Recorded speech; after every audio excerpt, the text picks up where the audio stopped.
प्यारे बच्चों, जैसा कि समय समय पर भारत सरकार के अलग अलग कार्यक्रमों से संबंधित पत्र हमारे विद्यालय में आते हैं और उन पत्रों के निर्देशों के अनुसार हम अलग अलग प्रकार के आयोजन अपने विद्यालय में समय समय पर करते भी हैं। उसी प्रकार अब फिर सिविल सर्जन करनाल की तरफ से एक ऐसा पत्र आया हुआ है जिसमें विद्यालयों को, ग्राम पंचायतों को, आंगनवाड़ियों को और आशा वर्करों को और दूसरे स्वयं शासी संगठनों को ऐसा निर्देश दिया गया है कि वो सभी अपने अपने स्तर पर कुष्ठ जागरूकता अभियान चलाएं ताकि लोगों में इस बीमारी को लेकर एक जागरूकता फैल सके। तो उसी के ऊपर थोड़ी सी चर्चा आज हम सभी करेंगे। तो प्यारे बच्चों, परमपिता परमेश्वर ने वो सारी चीजें इस धरती पर हमें बनाकर दी हैं जो हमें 100 वर्ष तक स्वस्थ रहते हुए और सुखपूर्वक जीवन जीने के लिए आवश्यक है। और केवल मनुष्यों के लिए ही नहीं बल्कि पशु पक्षियों के लिए भी वो सारी ही चीजें ईश्वर ने या कह लीजिए प्रकृति ने उपलब्ध करवाई है कि सभी का जीवन यापन हो सके, सभी का निर्वाह बड़ी आसानी से स्वस्थ रहते हुए हो सके। और जब तक हम सभी, पशु पक्षी तो करते ही हैं, लेकिन जब तक मनुष्य भी ईश्वरीय नियमों का पालन करते रहे अथवा प्रकृति के साथ मिलकर अपना जीवन यापन करते रहे, प्रकृति का शोषण जब तक हमने नहीं किया, तब तक मनुष्य समाज में बीमारियां थी भी नहीं। एक उदाहरण हमारे सामने है। अगर हम अपने दादा वाली पीढ़ी को देखें, आपका कोई पड़ोस में दादा है या घर में है, उससे आप पूछना तो वो आपको बताएंगे कि उनके समय में इन बड़ी बड़ी बीमारियों का नाम भी नहीं था, जिनके कारण आज पूरी मनुष्य जाति पीड़ित और व्यथित हो चुकी है। कारण क्या था कि हमारे पूर्वज प्रकृति के साथ मिलजुल कर अपना जीवन निर्वाह करते थे, प्रकृति के अनुसार ही उनकी दिनचर्या होती थी। लेकिन जैसे जैसे हमारे पिता वाली पीढ़ी में बाजारीकरण बढ़ा और बाजारीकरण के साथ साथ बड़ी बड़ी बहुराष्ट्रीय कंपनियों के विज्ञापन की भरमार हुई, विज्ञापनों की बाढ़ सी आई और उन विज्ञापनों के कारण उन कंपनियों के घटिया क्वालिटी के सामान का प्रवेश हमारे घरों में हो गया। और इसके साथ साथ हमने अपनी दिनचर्या को भी बिगाड़ लिया। हमारा कोई खाने पीने का समय नहीं है, जिस समय जो मन में आता है वो खा लेते हैं, जब मन करे कुछ भी पी लेते हैं। अलग अलग प्रकार के नशे हमारे समाज में फैले हुए हैं। इस कारण से क्या समस्या पैदा हुई कि हम भयंकर बीमारियों से ग्रस्त होना शुरू हो गए हैं ना।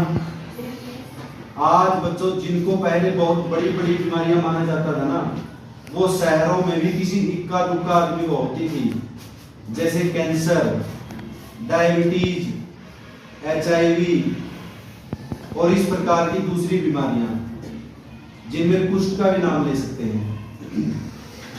लेकिन अगर आज आप अपने गांव में ही देखो तो आपको बहुत सारे ऐसे रोगी मिलेंगे जो कैंसर जैसी बीमारी से भी ग्रस्त हो चुके हैं। गांव के ही लोग बहुत सारे आपको ऐसे मिलेंगे जो शुगर या डायबिटीज की बीमारी से पीड़ित हैं।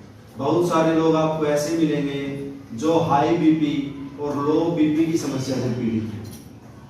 तो इनका समाधान क्या है? इनका एकमात्र समाधान वही है बच्चों कि हम दोबारा फिर प्रकृति का शोषण छोड़कर प्रकृति के अनुसार ही अपना जीवन यापन करना दोबारा प्रारंभ करें और प्रकृति के नियमों के अनुसार ही अपनी दिनचर्या को व्यवस्थित करें। किसी भी बीमारी से बचने का एकमात्र और सबसे बड़ा उपाय तो यही होता है कि हम अपनी दिनचर्या को व्यवस्थित करके, अच्छा खान पान लेकर, सही समय पर व्यायाम करके अपनी रोग प्रतिरोधक शक्ति को इतना बढ़ा लें कि कोई बीमारी हमें बीमार ही ना कर पाए। और ऐसा बच्चों होता भी है। वर्तमान में आप सभी ने बाबा रामदेव को ऐसा कहते हुए सुना होगा कि योग, आयुर्वेद और दूसरी अच्छी चीजों के द्वारा आप अपनी रोग प्रतिरोधक शक्ति को उच्च स्तर तक बढ़ाएं। उसके पश्चात यदि किसी भी बीमारी का, भयंकर बीमारी का भी कोई जीवाणु या वायरस आपके शरीर में पहुंचेगा तो क्योंकि उसे वहां माहौल ही नहीं मिलेगा अपनी संख्या बढ़ाने का और उस शरीर को संक्रमित करने का, इसलिए वह अपने आप ही निष्क्रिय हो जाएगा और आप बीमार नहीं पड़ोगे। की बात नहीं है बच्चों। होम्योपैथी चिकित्सा के जन्मदाता डॉक्टर हैनीमैन ने ऐसा ही एक प्रयोग अपने समय में किया था। उन्होंने क्या किया, एक उच्च रोग प्रतिरोधक क्षमता वाले व्यक्ति के शरीर में उन्होंने टीबी के जीवाणुओं का प्रवेश करवाया। उन्होंने क्या देखा कि उस उच्च रोग प्रतिरोधक शक्ति वाले व्यक्ति के शरीर में जाते ही वह जीवाणु निष्क्रिय हो गए। वो जीवाणु उस व्यक्ति को संक्रमित ही नहीं कर पाए। तो ये बात हमें अपने दिमाग में बैठा लेनी चाहिए कि यदि हमारी दिनचर्या संयमित और नियमित है, हमारा आहार, हमारा खान पान, हमारा व्यवहार सही है, तो बच्चों हम अपनी रोग प्रतिरोधक क्षमता को उस स्तर तक बढ़ा सकते हैं कि किसी भी बीमारी का कोई जीवाणु या वायरस अगर हमारे शरीर में आता है तो वह यहाँ आकर अपनी संख्या ना बढ़ाने पाए और हमें संक्रमित ना कर सके। ऐसा हमें ध्यान रखना चाहिए। तो आज थोड़ी सी बात करते हैं बच्चों कुष्ठ रोग के बारे में।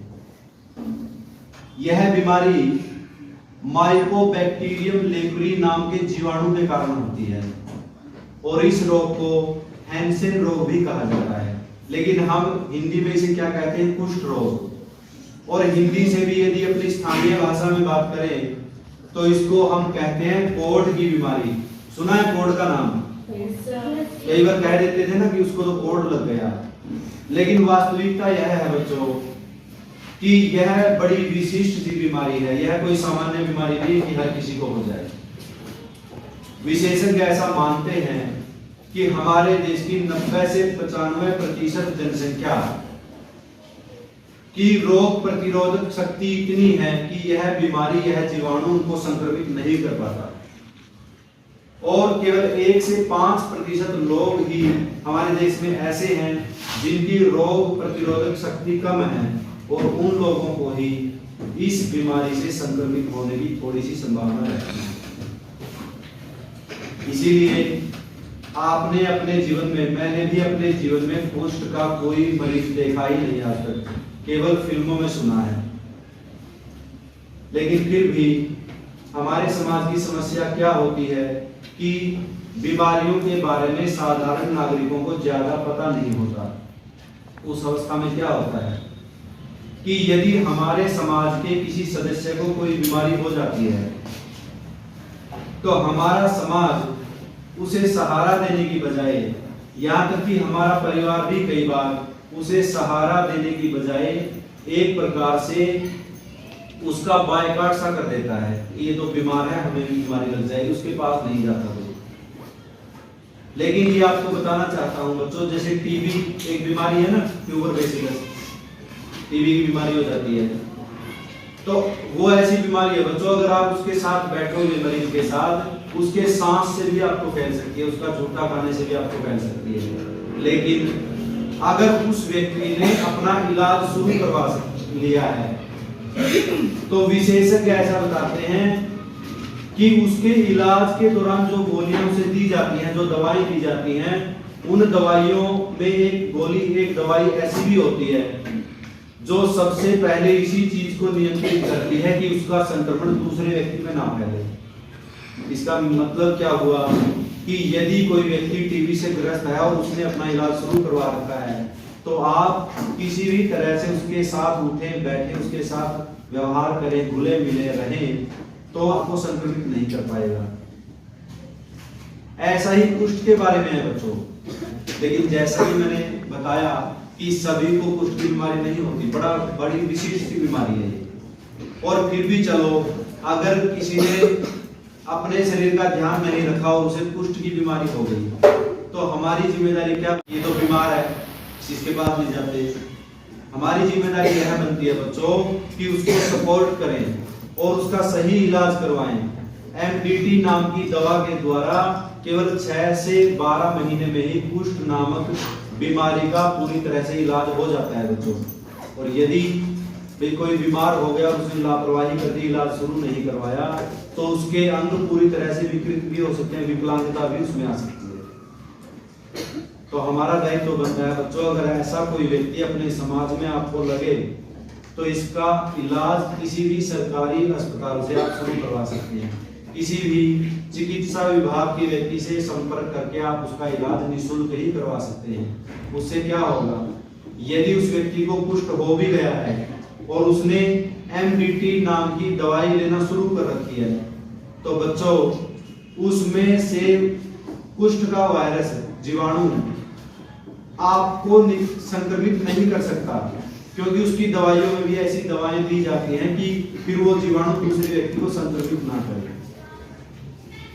तो ये हमारा दायित्व बनता है बच्चों कि हम खुद जागरूक बने और अपने परिवारजनों को, अपने समाज के लोगों को भी इस प्रकार की बीमारियों के बारे में जागरूकता फैलाएं। भारत में कुष्ठ जागरूकता का यह अभियान 1983-84 में शुरू किया गया था और बच्चों उस जागरूकता के कारण ही इसके बड़े अच्छे परिणाम निकल भी रहे हैं। अब धीरे धीरे लोगों में इस बीमारी का भय कम हुआ है, खत्म हुआ है। इसी तरह हम सब भी जागरूक बने और ऐसा कोई अगर व्यक्ति, कोई रोगी हमें मिल जाता है तो उसका सही इलाज करवाएं, यह हमारी जिम्मेदारी है। यह थोड़ी सी चर्चा आज हम सभी ने की। इसके पश्चात किसी और दिन कुष्ठ बीमारी के ऊपर छोटी छोटी प्रश्नोत्तरी है बच्चों, हम वो करेंगे।